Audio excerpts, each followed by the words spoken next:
as we watch this sham attempt at a intimidation of indictment and prosecution against Donald Trump advance forward, and it reveals the glaring double standard to justice system that we have, and not just for those of an elevated class, but those of a protected class over a non-protected class. I mean, after all, when it comes to, shall we say, financial status, Donald Trump has certainly achieved that. But he's not part of the in crowd. He's not part of the oligarch. He's not part of the system. Therefore, he is without protection.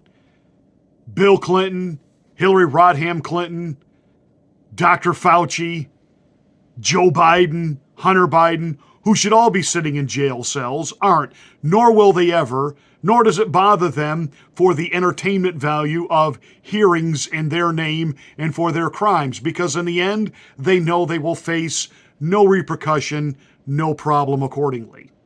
But Donald Trump very well could see 400 years of jail time, and yet he fights on.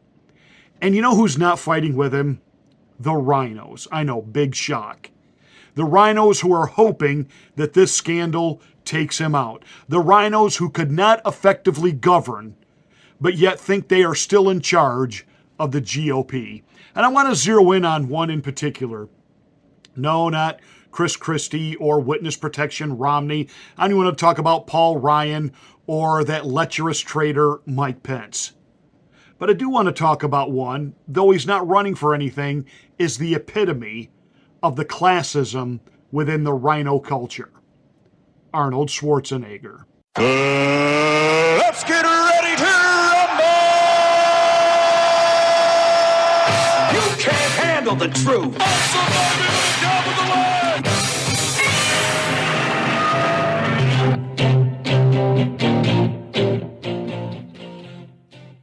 Hey, this is Pastor Marty. Welcome to my afternoon rant. Make sure you're a subscriber to the channel. Smack the bell, click the word all to get notification of all of my rants.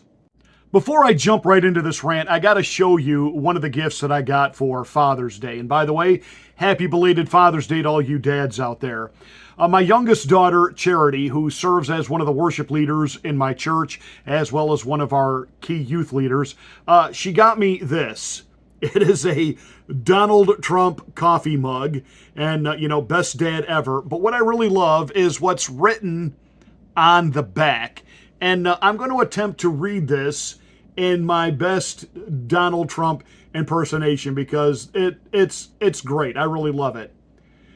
You're a really, really great dad. The best. Really terrific. Just fantastic. Other dads, losers, total disasters. Everyone agrees. You are the best. Believe me. I love this coffee mug. I've already had 2 cups of coffee out of that coffee mug. So to my daughter, Charity, I say thank you so much. And again, to all of you dads, happy belated Father's Day. Well, like many of you, when I have a few extra minutes, I like to watch something. It's how I kind of de-stress, deprogram. And I don't have a lot of time to do that. And if I'm not watching the New York Mets break my heart, I'm a lifelong Mets fan. We've got the talent. We ought to be doing much better than we are. It's obviously an internal problem that is affecting their offense, their defense. A couple things just come to mind. Last year you had that great offense. You took your hitting coach and you made him your bench coach this year. Maybe you ought to move the bench coach back to the batting cage. Just a little thought off the top of my head. Your pitching is beyond subpar. Maybe it's time to look for a new pitching coach.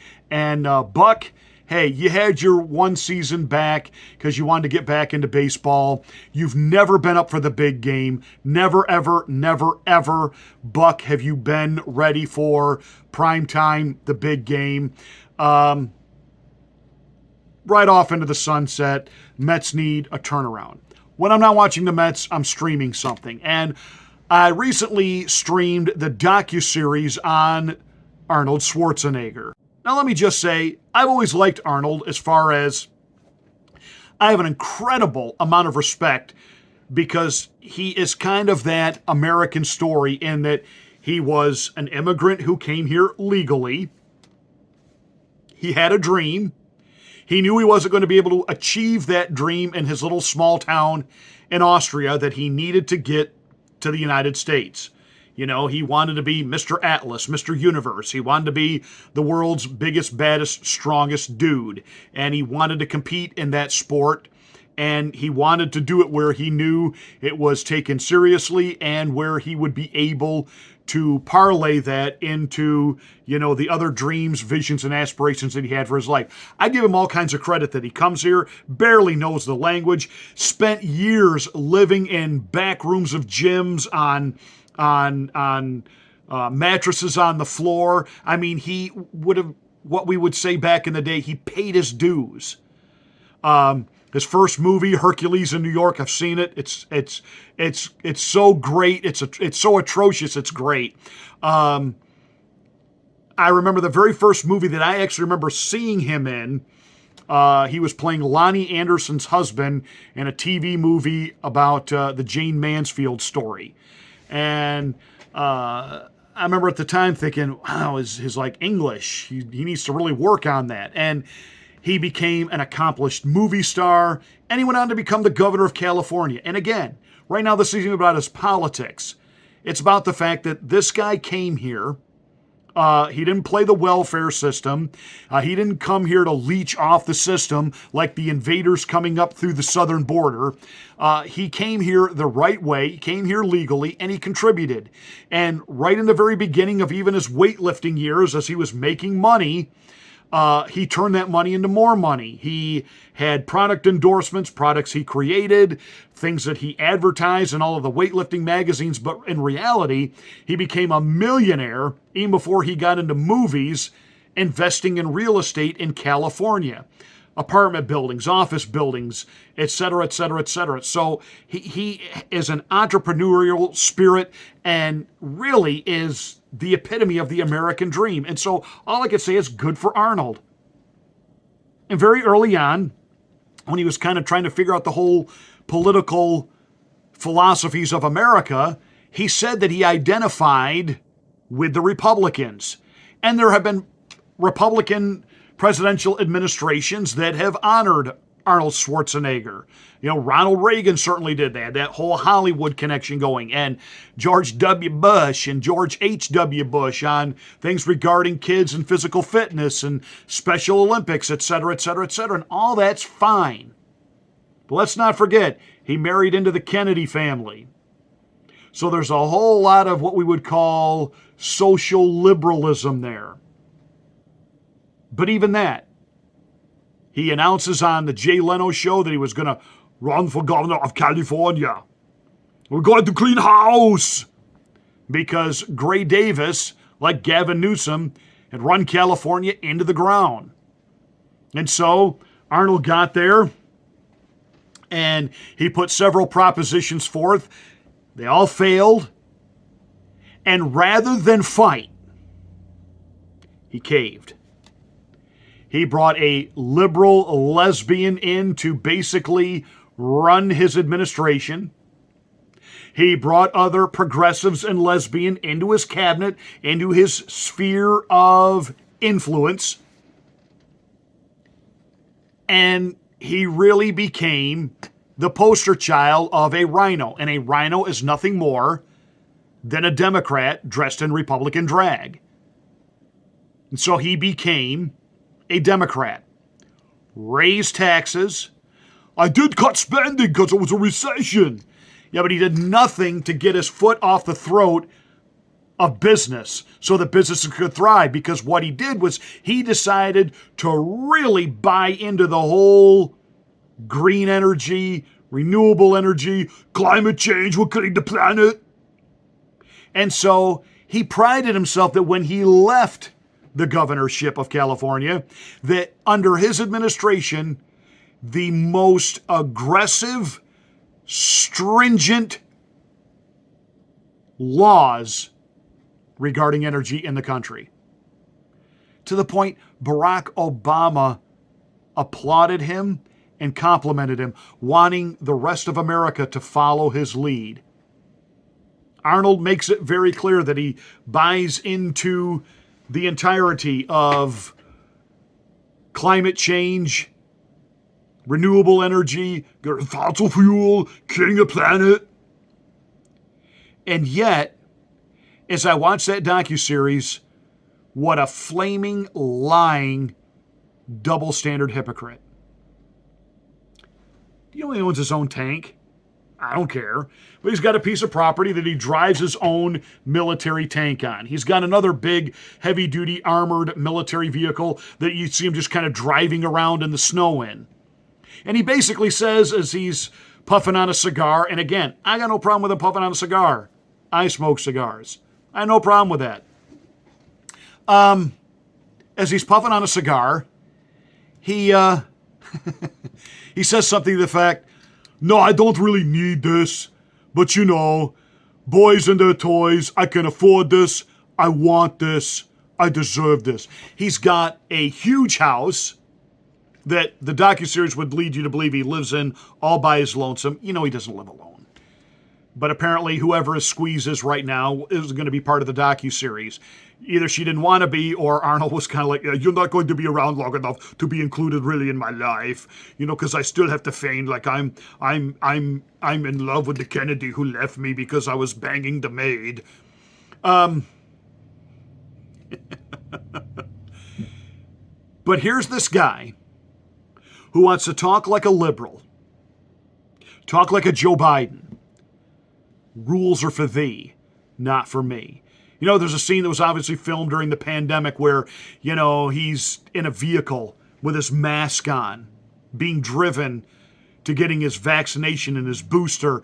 If you want to live, follow me.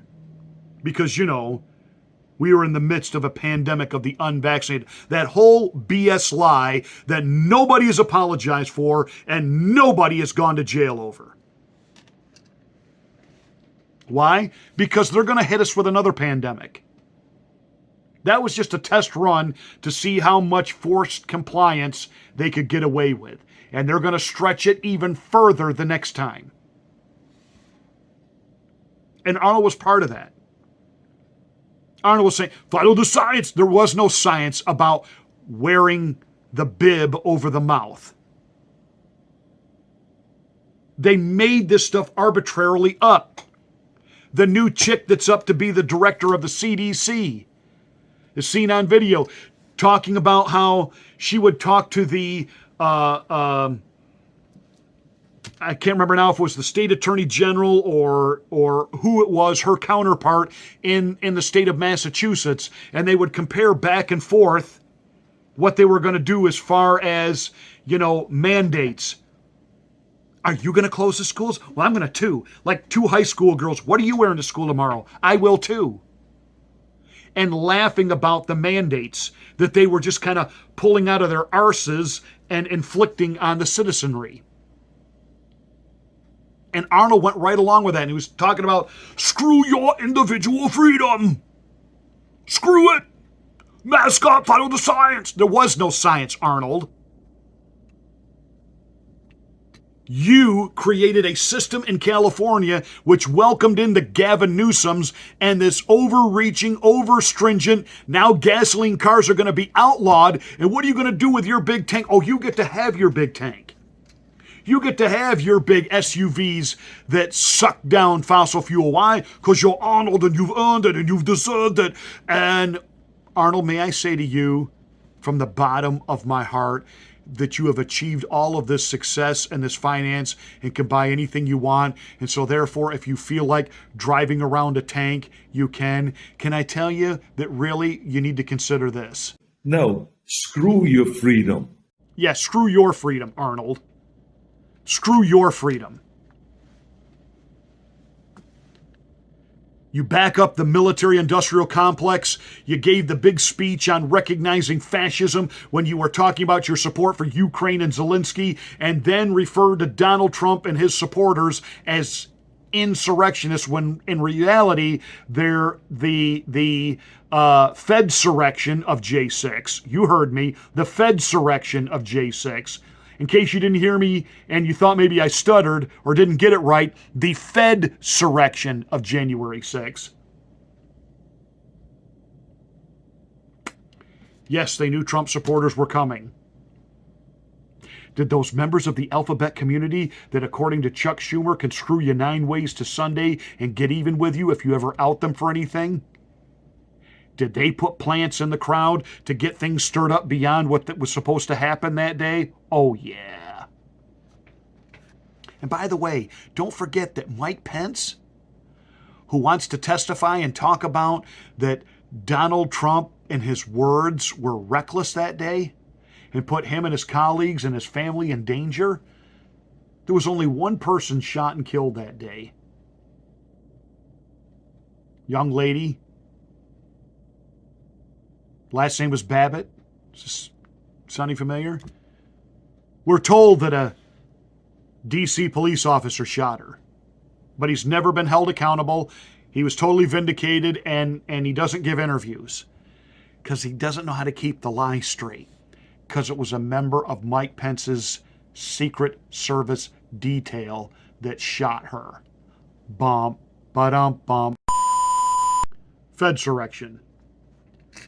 And Arnold is part of this whole dirty uniparty system. And I know he's not running for anything, and this is really just kind of a rant to show you this is what Donald Trump and the true conservatives have been up against.